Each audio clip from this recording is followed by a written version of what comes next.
Kemudian masalah produk Yahudi, sebisa mungkin, hei hamba Allah, produk Yahudi dan produk orang-orang yang non muslim yang memusuhi kita khususnya, Anda harus berusaha untuk menghindar. Sudahlah, kalau Anda belum bisa menghindar dalam banyak hal, Anda jangan berhujah deh kalau Anda pengen selamat. Betul yang katanya ngeyel itu adalah sifat buruk. Ini sudah mulai ketulan, gara-gara makan produk itu makanya ngeyel. Sebab model mereka, model Yahudi kan ngeyel. Nah, ini sudah karena sering makan produk. Kalau kita makan produk karena tidak bisa menghindari, karena kan misalnya alasannya macam, lah ini kan pakai mobil produk mereka, pakai mobil macam-macam, oh komputer. Kita kan menghindar sebisa mungkin sesuatu yang kita tidak bisa menghindar karena kita belum punya. Kalaupun punya, tidak punya kekuatan. Ada contohnya apa?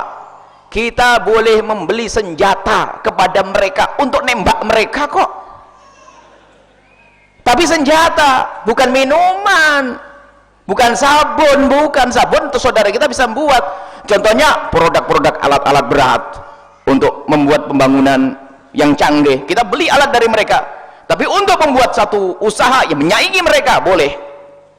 Mobil yang kita pakai misalnya, kalau mobil yang reot barangkali, mobil yang kekar misalnya, untuk bersaing, untuk kejar-kejaran dengan mereka, dalam arti untuk bersaing dengan mereka, ya.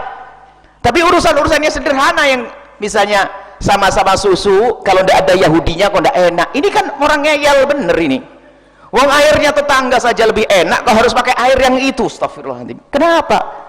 Bahkan mohon maaf saudara-saudara yang kami cintai, bahkan saudara itu ada di antara mereka yang juga dengar kami sering hadir di sini, sampai saya datang ke rumahnya, ada ini lagi, apa ndak dengar, apa tidur dia di majelis? Cobalah dari yang ringan, mulai dari air kemasan, beli miliknya tetangga itu. Susu kambing lebih seger itu, nggak ada tambahannya. Berusahalah menghindari dari produk-produk mereka. Kemudian Anda itu punya ibadah yang tersembunyi, yaitu menolong saudara kita yang seagama. Ini bukan diskriminasi, karena Pak, di kalangan mereka berlakukan ini semuanya.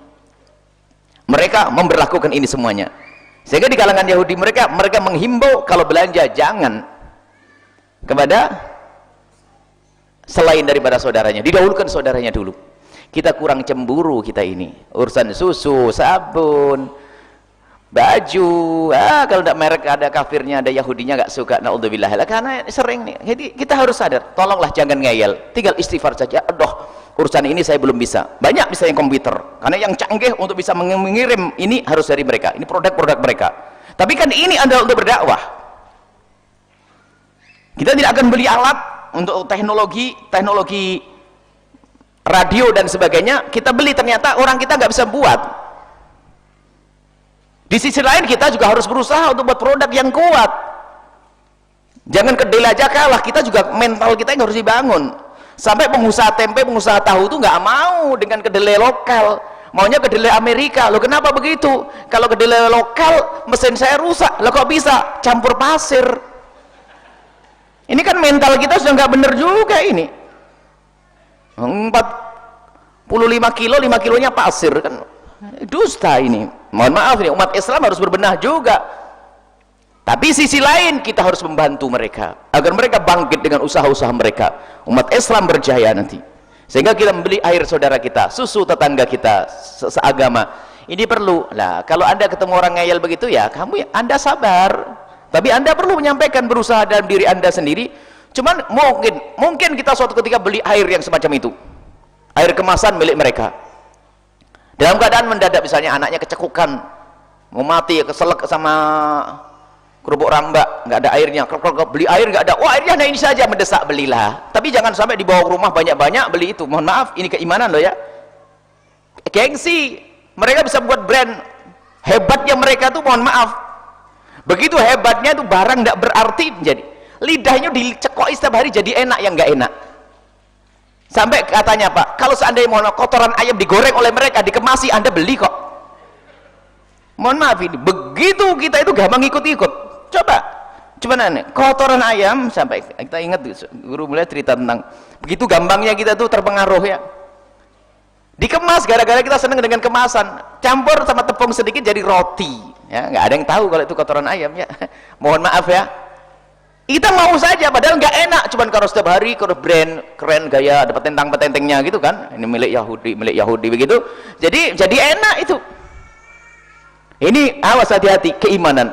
Maka kami juga menyeru untuk bangga dengan produk saudara kita. Maka kami ingin juga, barangkali ada dari kaum muslimin yang mendengar suara ini, yang menyaksikan acara ini, punya produk-produk yang perlu dibesarkan, mungkin Anda bisa komunikasi dengan kami, akan kami sambungkan dengan yang lainnya, mungkin bisa besarkan produk itu bersama-sama dong. Mulai dari sabun, mulai kebutuhan-kebutuhan setiap hari dan sebagainya. Dan kebetulan yang kita butuhkan dari produk mereka itu tidak terlalu banyak. Beras yang paling mendesak kita tuh, makan di dapur kita tuh yang paling penting apa sih? Beras, bisa nanam sendiri, sayur, ikan, ayam, semuanya apa sih? Paling tambahan yang lain, air pun juga mata air, apalagi alat penyuling sekarang juga bagus, harga 2,5 juta saja sudah lebih enak daripada air kemasan yang ada Yahudinya tadi itu. Makanya kita perlu cemburu. Ini adalah yang harus dihadirkan semua ahli iman. Anda harus waspada di saat beli produk. Kalaupun ternyata nggak ada lagi dan Anda mendesak harus beli, itu menurut istighfar, ya Allah, astaghfirullahaladzim, saya masih membeli bukan milik, karena mereka punya produk itu nanti bagian daripada keuntungannya memang untuk program. Seperti halnya Islam, kita jujur nggak bohong dengan mereka. Produk yang ada di AB Mat itu semua itu untungnya adalah untuk perjuangan. Nggak usah malu, saya ngomong dengan orang Nasrani juga saya kata, hei orang Nasrani, kalau Anda beli ke AB Mat, AB Al-Bahjah Mat itu yang ini, dan insya Allah akan tersebar di mana-mana, Anda diam-diam telah berbuat baik. Dan yakin saya sebutkan, dan mereka juga terang-terangan bahwa saya ada bagian daripada produk itu adalah untuk perjuangan mereka. Sama ini, semua produk yang ada di Al-Bahjah ini ada beberapa persen sangat besar untuk dakwah. Maka Anda beruntung kalau Anda belanja saja, Anda dapat bagian daripada perjuangan dan dakwah. Dan itu halus, gak kerasa. Tiba-tiba nanti dikagetkan dengan pahala nanti. Kok ada ini, dari mana ini? Oh, waktu kamu belanja di situ dulu. Sebab 10% adalah untuk pondok dan sebagainya. Sama di luar Islam pun juga begitu. Maka kalau Anda beli produk luar Islam juga sama sebetulnya. Orang di luar Islam kalau tahu produk Al-Bahjah ini sebagian besar atau berapa persen akan digunakan untuk dakwah, mereka juga ragu-ragu kok.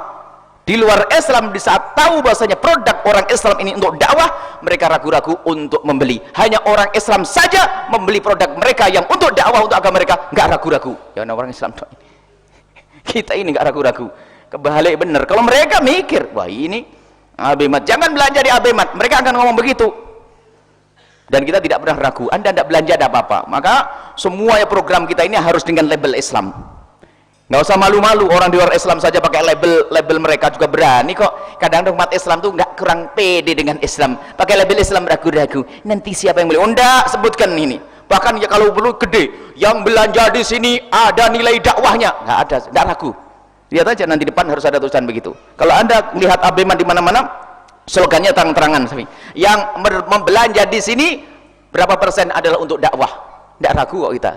Kadang kita umat Islam tuh gampang ragu, nanti nggak ada yang beli, nanti ini, mana nggak bangga dengan Islam? Islam ya lu wala yu'lah alaih kok. Di luar Islam membuat nama sekolah saja langsung tokoh agama mereka. Wow, kita malu menyebut nama Islam saja ragu dirubah. Ya, Islam nggak apa-apa, Islam. Akan tapi setelah itu tampakkan dalam Islam adalah indah. Biarpun Islam ada yang mencoreng, ketahuilah mencoreng akan berlalu. Tetap Islam asalnya. Adapun benalu-benalu akan runtuh sendiri. Islam yang sesungguhnya itu Islam yang kita anut, yang kita ambil dari guru-guru mulia sampai Nabi. Islam indah, lembut, tapi harus ada rambu-rambu yang tegas.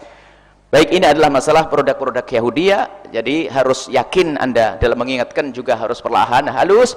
Tapi kami himbau kepada semuanya, jangan ngeyel deh. Kalau Bang Anu, astagfirullah, iya, insyaallah saya akan berubah nanti. Kecuali ada beberapa hal yang memang kita bisa gunakan untuk bersaing dengan mereka, ya. Misalnya alat-alat untuk membuat, misalnya alat produksi. Kita akan membuat misalnya roti, alat produksi yang paling bagus produk mereka. Beli agar kita bisa membuat roti melebihi roti mereka. Alat produksi mereka, mesin apa, ambil dari mereka. Tapi untuk bersaing dengan mereka itu sangat berbeda. Ada salah satu dari tulisan bagaimana kita mengkonsumsi produk-produk Yahudi, ada kami tulis ada berbagai kriteria. Ada yang nggak bisa ditawar, harus Anda tinggalkan. Yang pasti Anda pada Anda, air, susu, kopi, segala macam. Ini karena kita ada, kalau kita beli betul-betul dosa itu. Tapi kalau masih kita untuk bersaing, termasuk alat-alat besar, kendaraan, alat-alat laptop, komputer, karena kita punya tujuan untuk menegakkan Islam, maka di sini ada perkenan. Bahkan mungkin itu, bahkan itu termasuk dalam bentuk bersaing dalam kebaikan, untuk memerangi kebatilan. Tapi yang masih mungkin kita hindari, dan bukan untuk sebuah perjuangan, lah kok masih susah, khawatir di dalam hati kita sudah ada hubbu ghairil muslimin, cinta kepada orang di luar Islam, naudzubillah, diam-diam kemunafikan subur di hati kita. Baik,